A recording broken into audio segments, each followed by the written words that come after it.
भोंदू अशोक खरात प्रकरणात आणखी एक धक्कादायक माहिती समोर आली। कल्पना खरात गेल्या 16 वर्षापासून माहेरी गेली नसल्याची माहिती सिन्नर तालुक्यातल्या पाडली इथं एसआयटी कडून सध्या चौकशी सुरू।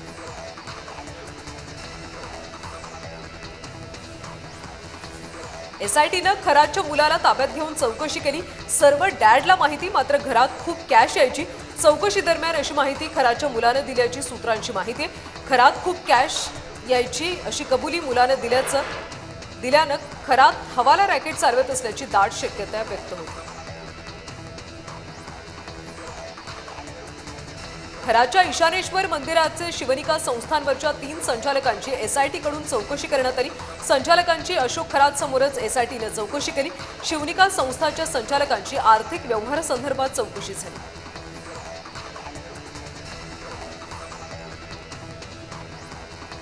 अंधश्रद्धा निर्मूलन समितीच्या वतीने आज नाशिकमध्ये राज्यस्तरीय फलज्योतिष आणि बुवाबाजी विरोधी संघर्ष परिषदेचं आयोजन करण्यात आले। महाराष्ट्र अंधश्रद्धा निर्मूलन समितीने गेल्या 36 वर्षात हजारो बुवाबाबांचा पर्दाफाश केला। नाशिक इथल्या खुटवड नगरमधल्या सीटू भवन इथं ही परिषद आयोजित आहे।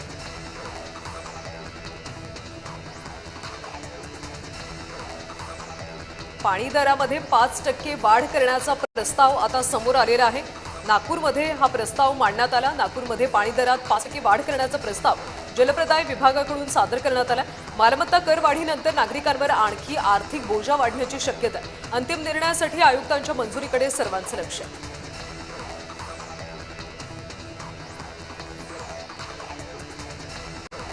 नाशिकमध्ये शनिवार आणि रविवार पाणीपुरवठा बंद राहणार आहे, तर सोमवारी कमी दाबाने पाणीपुरवठा होईल। सिटी कंपनीकडून जलवाहिन्या दुरुस्तीचं काम हाती घेतल्यामुळे विविध जलकुंभ आणि वॉल्व दुरुस्तीमुळे पुरवठा ठप्प राहील। गंगापूर धरणात पुरेसा जलसाठा असून सुद्धा पाणीपुरवठा वारंवार बंद केल्यानं नागरिकांमधून नाराजी व्यक्त केली जाते।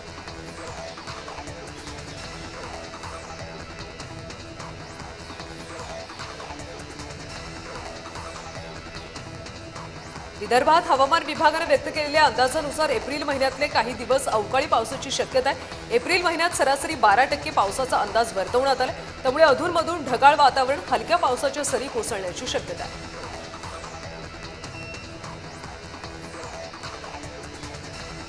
म्हाडा भवरामध्ये उंदरांचा सुळसुळाट पाहायला मिळतोय। 100 पिंजरे लावून उंदीर पकडण्याची मोहीम राबवण्यात आली। यासाठी सुमारे 60,000 रुपयांचा खर्च करण्यात आला, तरी सुद्धा समस्या कायम असल्याचं दिसून येतं।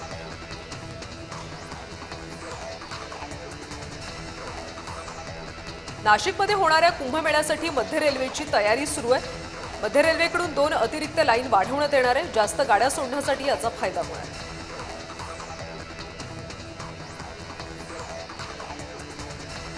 आंब्याला दर मिळावा म्हणून राजू शेट्टी आता मैदानात उतरले। नवी मुंबईत एपीएमसी बाजारात आंबा उत्पादक शेतकऱ्यांसोबत त्यांची बैठक पार पडली।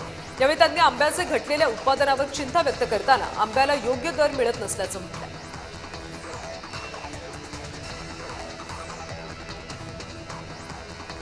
पुण्यामध्ये गंगाधाम चौकात मुसळधार पावसामुळे होर्डिंग कोसळले। या दुर्घटनेमध्ये कुणीही जखमी नसून होर्डिंगचं मात्र मोठ्या प्रमाणात नुकसान झाल्याचं कळतं।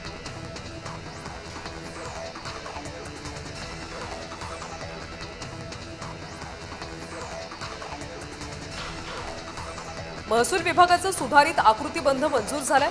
35,876 पदांचं प्रशासकीय रचनेत मोठे बदल केलेत। मुख्यमंत्री फडणवीस यांच्या सूचनेनंतर महसूल मंत्री बावनकुळे यांनी हा निर्णय घेतला।